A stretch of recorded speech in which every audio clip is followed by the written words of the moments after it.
आपकी सारी फसल मार्केट में बिक चुकी होगी और आपको अच्छा मार्केट भी मिल जाएगा जल्दी बोने से।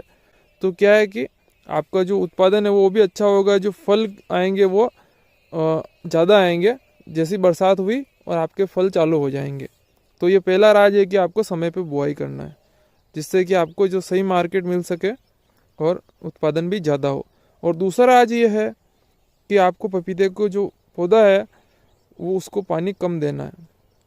बरसात होने से पहले आपको उसको पानी कम कम देना है।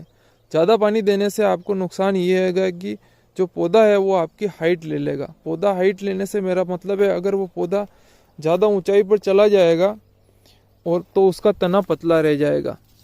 आप देख सकते हैं मैंने इसको कम पानी दिया है, यह है पपीते का पौधा इस समय।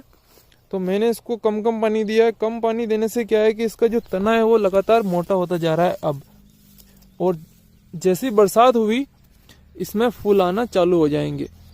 तो क्या है कि जो फल है वो नीचे से लगने चालू हो जाएंगे, तो ऊपर जाते जाते पौधा है वो सहन कर पाएगा तना मोटे होने के कारण।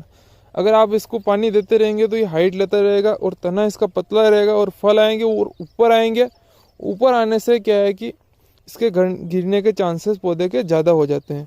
तो आपको कम पानी देते रहेंगे तो ये हाइट नहीं लेगा और इसमें दिन बढ़ जाएंगे, और जैसी बारिश हुई इसमें फूल आने चालू हो जाएंगे। तो नीचे से फूल आने के कारण फल नीचे से रहेंगे तो पौधा गिरेगा नहीं और फल ज़्यादा आएंगे। तो ये दूसरा राज है किसान भाइयों। तीसरा मेन पॉइंट है कि इस समय इसमें एक वायरस लगता है, लीफ कर्ल वायरस, जिसमें सिर बन जाता है पपीते का, जैसा आप इमेज में देख पा रहे हैं।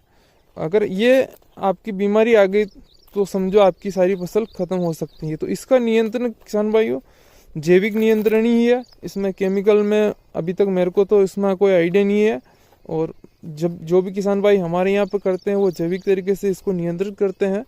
तो किसान भाइयों इसको नियंत्रित करने के लिए आप जैविक कीटनाशक बनाए, गौमूत्र का कीट नियंत्रण, और जो सिर बनने की समस्या है जो लीफ कर्ल वायरस होता है इसका, वो भी इससे कंट्रोल हो जाएगा 100%।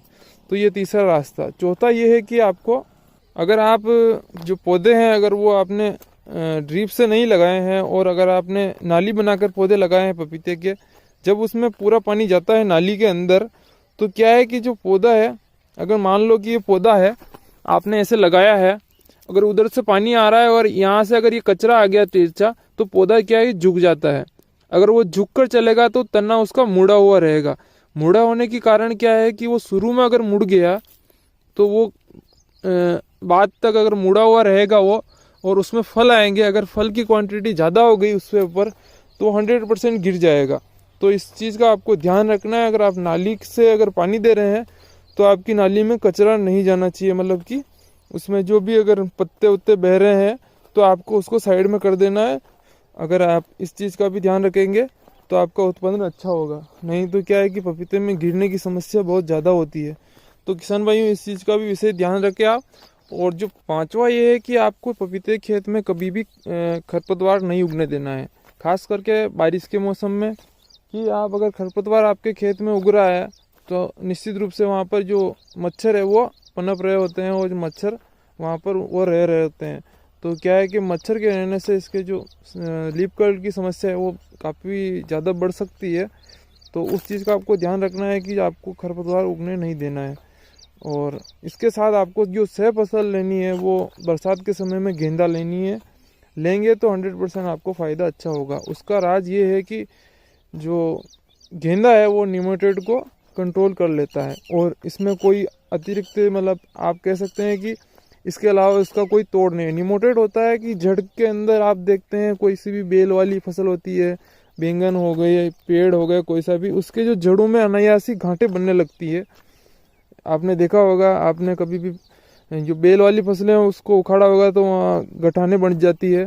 पपीते में देखा होगा आपने, उस गठाने की रोकने के लिए आपको जो गेंदे की जड़ें हैं अगर उसके स्पर्श हो गया तो वो निमोटेड कंट्रोल हो जाएगा 100%। और आपने अगर गेंदा लगा रखा है तो एक तो मच्छर उसकी तरफ अट्रैक्ट हो जाएंगे तो आपके जो सिर बनने की समस्या है वो भी खत्म हो जाएगी, और दूसरा जो निमोटेड है वो कंट्रोल रहेगा, और आपकी जो उससे जो फूलों का उत्पादन होगा उससे भी आपको फ़ायदा मिलेगा।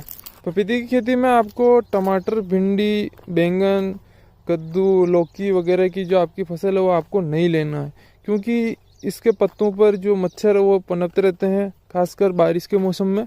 तो क्या है कि इससे जो आपकी लीफ कर्ल की समस्या है, सिर बनने की पपीते की, वो संख्या काफ़ी ज़्यादा बढ़ सकती है। तो उस चीज़ का आपको विशेष ध्यान रखना है कि आप हो सके जितना खेत को खुला रहने दें, बारिश के मौसम में खरपतवार नियंत्रण रखें, तो आपकी जो पपीते की खेती वो अच्छी होगी। आशा करता हूँ किसान भाइयों ये वीडियो आपको अच्छा लगा होगा। अगर वीडियो अच्छा लगे किसान भाइयों तो लाइक ज़रूर करें और अन्य किसान भाइयों के साथ भी इसको ज़रूर शेयर करें। और अभी तक आपने हमारे यूट्यूब चैनल को सब्सक्राइब नहीं किया है तो इसको सब्सक्राइब कर ले, और सब्सक्राइब करने के साथ ही जो बेल का निशान आएगा उसे भी आप ज़रूर दबा लें, ताकि हमारे नए वीडियो की नोटिफिकेशन समय पर मिलते रहे। तो इसी के साथ मिलते हैं अगले वीडियो में किसान भाइयों, तब तक के लिए आपका दिन काफ़ी शुभ रहे।